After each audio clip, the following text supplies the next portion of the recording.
갈라디아서. 형제들아, 내가 너희에게 알게 하노니 내가 전한 복음은 사람의 뜻을 따라 된 것이 아니니라. 이는 내가 사람에게서 받은 것도 아니요 배운 것도 아니요 오직 예수 그리스도의 계시로 말미암은 것이라.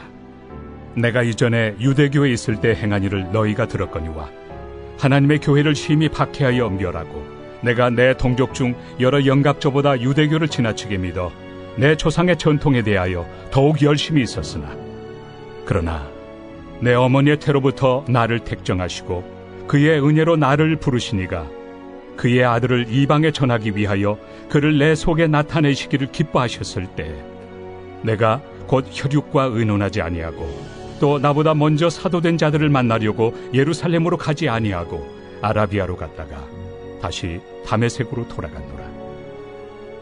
그 후 3년 만에 내가 게바를 방문하려고 예루살렘에 올라가서 그와 함께 15일을 머무는 동안 주의 형제 야고보 외에 다른 사도들을 보지 못하였노라. 보라, 내가 너희에게 쓰는 것은 하나님 앞에서 거짓말이 아니로다. 그 후에 내가 수리아와 길리기아 지방에 이르렀으나 그리스도 안에 있는 유대의 교회들이 나를 얼굴로는 알지 못하고 다만 우리를 박해하던 자가 전에 멸하려던 그 믿음을 지금 전한다 함을 듣고 나로 말미암아 하나님께 영광을 돌리니라. 할렐루야. 사랑하는 열린문교회 성도 여러분, 지난밤도 주님 주신 은혜와 평강 가운데 단잠 주무셨습니까? 아침을 깨우는 말씀, 목요일 이 아침에 주님께서 저와 여러분에게 주시는 말씀은 갈라디아서 1장 11절로 24절까지의 말씀입니다. 오늘도 주신 하나님의 말씀을 통하여 삶 가운데 선명한 기준을 세우시고 또한 기준대로 살아내심으로 하나님께 영광 올려드리는 오늘이 되었으면 좋겠습니다. 오늘 본문의 제목을 이 매일 성경의 해설자는 하나님이 주신 복음이라는 제목을 이 제목으로 붙였는데요. 말 그대로 이 복음이라는 것, 바울 사도가 강조하는 이 복음은 결국에는 자신으로 말미암은 것, 아니면 누군가에게로 주어진 것이 아니라 바로 오직 하나님에게로부터 주어졌음을 강조하는 내용을 주로 담고 있는 본문입니다. 어제 말씀에서도 여러분과 함께 나누었지만 당시의 시대 배경이 이 바울에 의해서 교회가 세워졌지만 결국엔 그가 오랫동안 그 교회와 함께하지 못함으로 충분한 양육과 교육을 하지 못했다라는 것입니다.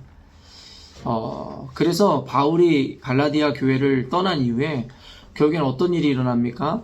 온갖 이단들이나 아니면 유대주의자들이 와서 다시금 이 갈라디아 교회를 공격하기 시작하더라는 것입니다. 그러한 그들의 미혹과 유혹 가운데 충분히 방어해낼 만한 어떤 영적 성숙함이라든가 지식을 갖지 못했던 갈라디아 교회 사람들은 결국에는 이 속속들 이렇게 예수님을 떠나가고 배교하거나 이 무너지는 일들이 생겨나기 시작했다라는 것입니다. 그리고 또 한 가지 그들이 갈라디아 교회를 공격하기 위해서 결국에 그들이 택한 방식이 그 전략이 무엇이었냐면 바로 갈라디아 교회를 세운 사도 바울의 사도성을 의심하게 만들더라는 것입니다. 결국에 어떤 공동체든 결국에 그 공동체를 무너뜨리기 위해서는 이 지도자를 결국에는 무너뜨리려 한다는 것을 우리는 잘 알고 있습니다. 고대 전쟁을 봐도요, 결국에는 수장이 무너지거나 장수가 무너지면 그 전쟁은 직접 물리적으로 부딪혀보지 않더라도 사기가 크게 꺾이거나 아니면 장수와의 싸움에서 결국에는 그 전쟁의 성패가 좌우되기도 하더라는 것입니다. 말 그대로 리더라는 자리가 그렇게 중요한 것입니다. 그러다 보니 어떻습니까? 결국에는 리더를 무너뜨리고자 하는 어떤 이단이든 아니면 외부의 공격들이 끊임없이 이어지더라는 것입니다. 그래서 요 근래 여러분들에게 제가 강조하는 것이 무엇이었습니까? 리더자들을 위한 기도가 꼭 필요하다는 것입니다. 단순히 그들을 조롱하고 비난하거나 손가락질하기 이전에 먼저 그들을 향한 진정 어린 기도와 관심으로 결국엔 리더십들을 보호해 줄 필요가 있더라는 것입니다. 이것은 단 국가에 대한 이야기, 대통령에 대한 이야기일 뿐만 아니라 가정에서 남편 내지는 아버지를 위한 기도, 가장을 위한 기도부터 시작하여 교회의 목회자를 위한 기도, 또 사회 조직에서 직장 상사를 위한 기도로까지 이어져야 된다라고 이야기했습니다. 당시에 그러한 이단들이나 악인들의 공격, 그리고 사도 바울의 사도성을 의심케 만들려는 그들의 전략 가운데 사도는 필연적으로 자신의 사도권을 변호할 수밖에 없었다라는 것입니다. 그가 그를 변호할 수밖에 없었던 이유는 자신의 억울함 때문이 아니라 결국엔 자신을 통해서 세워진 교회, 그리고 자신을 따르는 제자들 내지는 자신의 복음의 열매로 맺어진 성도들을 지켜내기 위해서였다라는 것이에요. 그래서 성경의 곳곳을 보면 사도 바울은 아주 적극적으로 자신에 대해서 변호하는 모습을 보게 되더라는 것이에요. 오늘 본문에도 역시 결국엔 그가 자신의 사도권을 분명히 보호하기 위해서 강조하는 부분이 있는데 그것이 무엇이냐면 11절에서 12절 읽어드리겠습니다. 형제들아 내가 너희에게 알게 하노니 내가 전한 복음은 사람의 뜻을 따라 된 것이 아니니라. 이는 내가 사람에게서 받은 것도 아니요 배운 것도 아니요 오직 예수 그리스도의 계시로 말미암은 것이라. 결국엔 사도 바울이 자신의 사도성을 변호하기 위해서 내건 가장 첫 번째 주장이 무엇이냐면 내가 사도된 것, 그리고 그것을 떠나 내가 사도로서 너희들에게 가르친 그 복음이라는 것은 결국에는 사람에게 내가 배운 것도 아니고 누군가에게로부터 전수받은 것이 아니라 오직 예수 그리스도의 계시, 바로 하나님으로부터 직접적으로 받은 순수한 복음 그 자체라는 것을 분명히 밝히더라는 것입니다. 언젠가도 여러분에게 이야기했지만 당시에 사도로서 인정받을 수 있는 자들은 바로 예수님의 제자들, 실제로 예수님과 대면하여 그의 도를 배웠던 이들에게만 사도라는 이 호칭이 붙을 수 있었습니다. 그런데 특이하게 여러분도 아시다시피 사도 바울은 예수님의 직접적인 제자가 아니었음을 우리가 생각할 때에 이 사도 바울이 어떻게 보면 사도라는 호칭을 받을 수가 있는 조건을 전혀 갖추지 못했다는 것을 알게 되죠. 그러나 사도 바울은 자신이 예수 그리스도를 만나지 못한 것이 아니라 결국에는 일반 사도들은 예수님을 육신적으로 물리적으로 만났지만 나는 영적으로 주님을 직접 대면하였기에 나 역시도 사도로서 부름받음에 조금도 손색이 없노라고 이야기하고 있더라는 것입니다. 그러면서 그가 또한 계속해서 이야기하는 것이 무엇이냐면 18절에 그 후 3년 만에 내가 게바를 방문하려고 예루살렘에 올라가서 그와 함께 15일을 머무는 동안 주의 형제 야고보 외에 다른 사도들을 보지 못하였노라. 보라, 내가 너희에게 쓰는 것은 하나님 앞에 거짓이 아니로다. 결국엔 그는 이와 같은 이야기를 통해서 사도들로부터도 완전히 독립되어 있는 존재임을 이야기합니다. 즉 다시 한번 이야기하지만 그가 전한 복음, 그가 부르심을 받음은 어떤 누군가에 의해서 세워짐도 아니고 누군가의 가르침에 의해서 내가 배우고 전수받은 것이 아니라 바로 예수 그리스도의 계시, 직접적인 하나님으로부터의 부르심과 그 계시를 이어받은 자라는 것에 대해서 다시금 분명하게 강조하더라는 것입니다. 사랑하는 성도 여러분, 아까도 이야기했지만 교회의 리더나 아니면 어떤 조직의 리더를 무너뜨리려는 일들은 계속되어집니다. 그것이 바로 마귀의 사역일 수밖에 없는 것인데요. 마귀는 결국엔 교회를 무너뜨리고 신앙을 무너뜨리기 위해서 리더자들을 무너뜨리려 할 것입니다. 그리고 또 다른 의미에서는 또 무너뜨리고자 하는 존재 대상이 누구입니까? 바로 모든 믿는 그리스도인이라는 것입니다. 은사자와 같이 집어삼키려고 하는 사단 마귀는 끊임없이 우리의 믿음을 의심하게 하고 남들의 조롱 내지는 다른 이들의 어떤 질문이나 공격, 비난을 통해서 결국엔 나를 여지없이 무너뜨리고자 하는 시도를 계속해서 하려 한다는 것입니다. 그때에 오늘 사도 바울의 담대한 고백을 우리는 본받아야 한다는 것입니다. 내 스스로가 공격받아 무너지려 할 때마다 아니면 세상이든 아니면 주변의 사람들이든 그들의 이야기를 통해 내가 무릎 꿇고 무너질 수밖에 없는 상황 가운데서도 결국에 우리는 믿음 위에 믿음을 더하여 사도 바울과 같이 우리의 믿음이 사람에게 난 것도 아니고 어떤 논리에 달려있는 것이 아니라 하나님에게 왔음에 대한 분명한 확고한 고백이 있어야 한다는 것입니다. 그러나 저와 여러분이 잘 알고 있듯이 그 확고한 믿음이라는 것을 분명히 밝히고 내가 스스로 인지한다는 것이 그리 쉽지 않다는 것을 보게 됩니다. 그래서 사도 바울이 이야기하는 것을 들어보면 13절 읽겠습니다. 내가 이전에 유대교에 있을 때 행한 일을 너희가 들었거니와 하나님의 교회를 심히 박해하며 멸하고 내가 내 동족 중 여러 영갑자보다 유대교를 지나치게 믿어 내 조상의 전통에 대하여 더욱 열심히 있었으나. 그래서 사도 바울은 자신의 믿음을 강조하며 또 다른 의미에서 그 믿음이 진짜 믿음임을 증명하기 위해서 자신의 경험과 삶을 펼쳐놓기 시작하더라는 것입니다. 그러면서 15절 보면 그러나 내 어머니의 태로부터 나를 택정하시고 그의 은혜로 나를 부르시니가 그의 아들을 이방에 전하기 위하여 그를 내 속에 나타내시기를 기뻐하셨을 때에 내가 곧 혈육과 의논하지 아니하고 또 나보다 먼저 사도된 자들을 만나려고 예루살렘으로 가지 아니하고 아라비아로 갔다가 다시 다메섹으로 돌아갔노라. 결국에는 무슨 이야기를 하는 것이에요? 자신은 유대인 중에서도 절대적으로 유대교에 대해서, 유대주의에 대해서 신봉하고 열심을 내던 자였고, 또한 심지어는 교회와 예수를 믿는 자들을 핍박하는 자였음에 대한 자신의 인생을 회고하며 이야기하기 시작하더라는 것이에요. 그러다가 그렇게 예수와 교회를 박해하던 나를 주의 부르심으로 말미암아 나를 변화시켜 주시고, 결국에는 사도들에게로부터 배움이 아닌 하나님에게로 직접적인 전수받은 그 복음을 통하여 많은 교회를 세우고 이방인들에게 복음을 전달케 하셨다라는 것이에요. 그래서 어떤 결과가 일어납니까?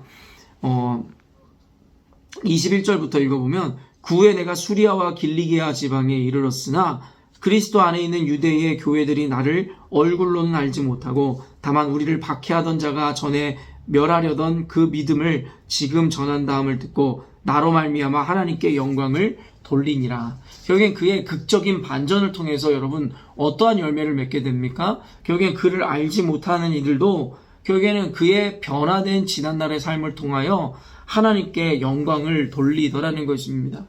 저는 여기에서 두 가지 어떤 인사이트를 얻게 되는데요. 우리가 하나님 앞에 그 믿음에 대해서 공격당하고 여지없이 내가 무너지려 할 때마다 결국에 우리가 그 믿음을 지켜내고 스스로를 세울 수 있는 것은 바로 삶의 증거라는 것입니다. 그 증거 중에 한 가지는 무엇이냐면 첫째는 나에게 증거해야 될 것이고 둘째로는 나의 삶을 통해서 남에게 그 믿음을 증거해 보여주어야 된다는 것입니다. 성도 여러분, 우리가 함께 양육하며 나누었지만 진리와 기준을 아는 것이 어려운 것이 아니라 그 아는 대로 살아내는 것이 어렵다는 것을 잘 알고 있습니다. 모두가 자신은 지혜자라 이야기하고 기준을 아는 자라 이야기할 것입니다. 말 그대로 지식이라는 것은 시간을 들이고 그리고 그것에 얼마나 집중했는지에 따라 결국엔 우리가 배우고 익힐 수 있기 때문입니다. 물론 사실 더 본질적으로 들어가면 진리를, 기준을 깨닫고 이해하는 것마저도 하나님의 허락하심이 없다면 우리가 그것을 온전하게 받아낼 수도 없는 것은 사실이지만 어쨌든 간에 우리가 하나님의 은혜를 입어 진리를 알고 기준을 세웠다 하여도 결국에는 아는 대로 살아내는 것이 훨씬 더 어려운 것이라는 것을 신앙인들은 모두 알고 있습니다. 그렇기 때문에 결국에는 기독교에서 강조되어지는 것은 삶의 행위이며 삶에서의 어떠한 증명인 것인데요. 이것은 유대주의자들이 이야기하는 대로 우리 행위를 통해 우리의 노력을 통해 구원을 이룬다라는 개념이 아니라 결국엔 이미 은혜로 말미암아 주어진 그 믿음과 은혜에 대해서 결국에 우리는 삶으로 증명해야 될 것에 대한 야고보서의 개념이 들어가 있다라는 것이죠.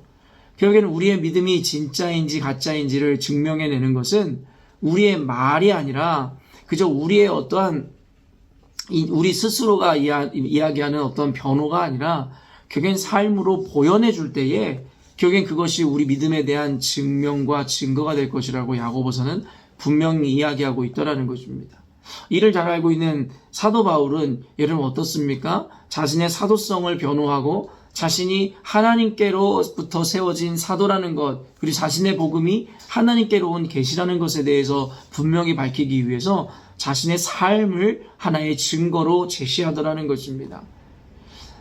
우리가 하나님 앞에 철저한 믿음으로 말미암아 순종하는 삶, 우리의 행위로 나타내야 하는 첫 번째 이유는 아까 이야기했듯이 바로 나에게 증거를 보여주기 위해서라는 것입니다.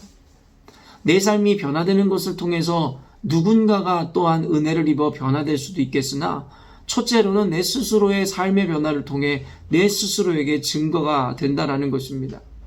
우리는 보이지 않는 하나님을 따르고 하나님을 믿는 자들입니다. 또한 그 보이지 않는 하나님의 말씀을 따라 순종해야 하는 삶을 살아야 하는 자들입니다. 그러다 보니 믿음의 시험이라는 것은 결국엔 우리가 항상 믿음이 충만한 것이 아니라 때때로는 우리의 믿음이 연약해지고 환경적으로 부침을 당할 때에 여지없이 우리에게 시험이 몰려오게 되더라는 것입니다. 그때 우리 스스로에게 증거가 또한 증명이 되어 우리를 그 어려움으로부터 위기로부터 붙잡아 줄 수 있게 하는 것은 결국에는 내 삶의 변화 내지는 내가 살아온 지난날의 과정을 통하여 스스로 믿음을 견고하게 붙잡을 수 있게 되더라는 것입니다. 사랑하는 성도 여러분, 이것은 즉 어떤 누군가가 이야기했듯이 기독교는 지식이 아니고 종교가 아니고 결국에는 이것은 삶이며 체험이다라고 이야기했던 것과 똑같습니다. 그러므로 이 말씀을 통해서 저와 여러분은 스스로에게 남길 수 있는 또한 증명해낼 수 있는 어떠한 삶과 경험을 하셨는지에 대해서 물어보아야 할 것입니다. 제가 여기서 이야기하는 삶의 경험이라는 것은 어떤 드라마틱하고 어떠한 신비주의적인 경험이나 체험을 의미하는 것이 결코 아닙니다. 이전의 내 삶은 사도 바울과 같이 이와 같은 삶이었지만 복음을 접한 이후에 내 삶은 이렇게 변화되었노라고 하는 여러분 너무나도 말씀에 의한 당연한 삶의 변화와 방식에 대한 이야기라는 것입니다.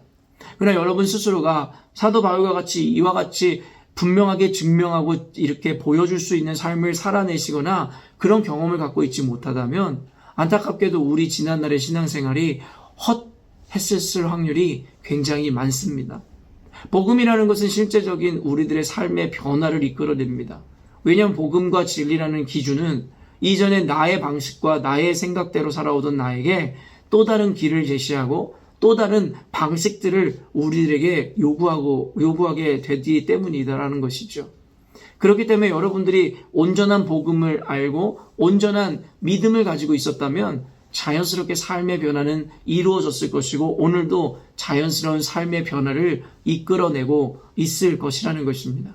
그렇기 때문에 여러분 오늘도 여러분이 스스로에게 증거할 만한 삶의 변화를 경험하고 있는지에 대해서 여러분 스스로가 증명해내야 될 것입니다. 또한 전도라는 것의 핵심에는 단순히 말뿐인 어떤 지식의 전달의 개념이 아닌 삶으로 보여줌으로 그들의 자연스러운 변화를 이끌어내야 된다 이야기했습니다. 단순히 여러분에게만 증거를 삼기 위해서 삶의 변화를 요구하는 것이 아니라 더 나아가 다른 누군가에게도 내가 믿고 알고 있는 예수님에 대해서 강력하게 전파하기 위해서 성경은 우리로 하여금 그 삶으로 보여주어야 한다라고 이야기하더라는 것이죠.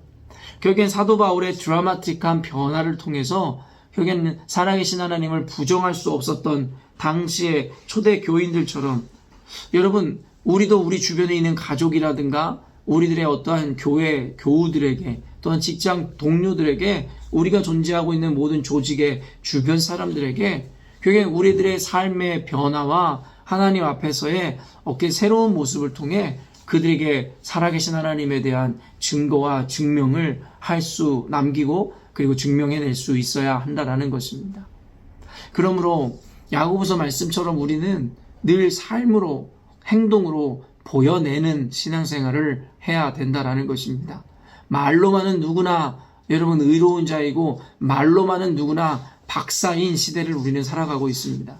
그러나 이 시대에서 진정으로 강력한 교회의 리더십 혹은 교회의 일원이 되기 위해서는 말로만 박사, 말로만 여러분 모든 것을 아는 자가 아니라 결국에는 삶으로 우리의 지식과 그리고 그 기준이라는 것을 분명하게 증거해낼 수 있어야 할 것이라는 것입니다. 모쪼록 오늘 말씀을 통하여 여러분 변화된 삶, 순종하는 삶을 살아내심으로 먼저는 여러분 스스로의 믿음을 지켜내시고 둘째로는 여러분 주변에 있는 자들에게 믿음의 선한 증거를 남기시는 저와 여러분이 되어야 할 것입니다. 오늘도 그러한 삶을 살 수 있도록 인도하시는 성령 하나님께 여러분을 의탁드림으로 오늘도 하나님의 인도하심 따라 자연스러운 삶의 변화를 이끌어내시는 저와 여러분이 되었으면 좋겠습니다. 함께 기도하겠습니다. 사랑의 주님, 오늘도 주님께서 함께 하심으로 귀한 말씀을 통하여 삶의 기준을 세워주시니 감사합니다. 사도 바울의 적극적인 자신의 이 사도성을 변호함과 동시에 자신의 삶의 증거를 통하여 그 당위를 충분히 보여주는 모습을 보며 결국에는 우리도 우리의 믿음을 삶으로 증명해내고 증거해내야 되는 자들임을 고백하게 되었습니다. 하나님 아버지, 더 이상 말로만 신앙인의 자리에서 벗어나 이제는 삶으로 보여주는 신앙인으로 거듭나게 하여 주시옵소서. 우리를 무너뜨리려고 하는 하나님 마귀 앞에서 결국에는 스스로의 믿음을 지켜내기 위한 증거로 내 삶의 변화를 내 스스로가 붙잡을 수 있게 하여 주시고, 또한 많은 이들을 죽음에서 구원으로 이끄는 가운데 나의 삶의 변화됨으로 그들에게 증명함으로 하나님께 영광 올려드릴 수 있도록 주께서 철저하게 우리들의 삶을 주장하여 주시옵소서. 오늘도 끊임없는 삶의 증거와 증명을 하기 위해 변화된 삶을 살아낼 우리 열린문교회 성도들을 축복하여 주시고, 그 가운데 하나님의 인도하심을 따라 하나님의 풍성한 축복과 은혜를 받아들이는 삶을 허락하여 주옵소서. 감사드리며 예수님의 이름으로 기도합니다. 아멘. 사랑하는 열린문교회 성도 여러분, 오늘도 주께서 우리에게 가치를 허락하시고 또한 그 가치대로 살아낼 수 있는 삶을 허락하셨습니다. 오늘도 주님께서 주시는 그 은혜 가운데 여러분의 삶을 통하여 여러분 스스로에게 선한 증거를 남기시고 주변의 많은 이들에게 하나님의 살아계심을 증명해내는 저와 여러분이 되었으면 좋겠습니다. 아침을 깨우는 말씀은 내일 아침에 또 만나 뵙도록 하겠습니다.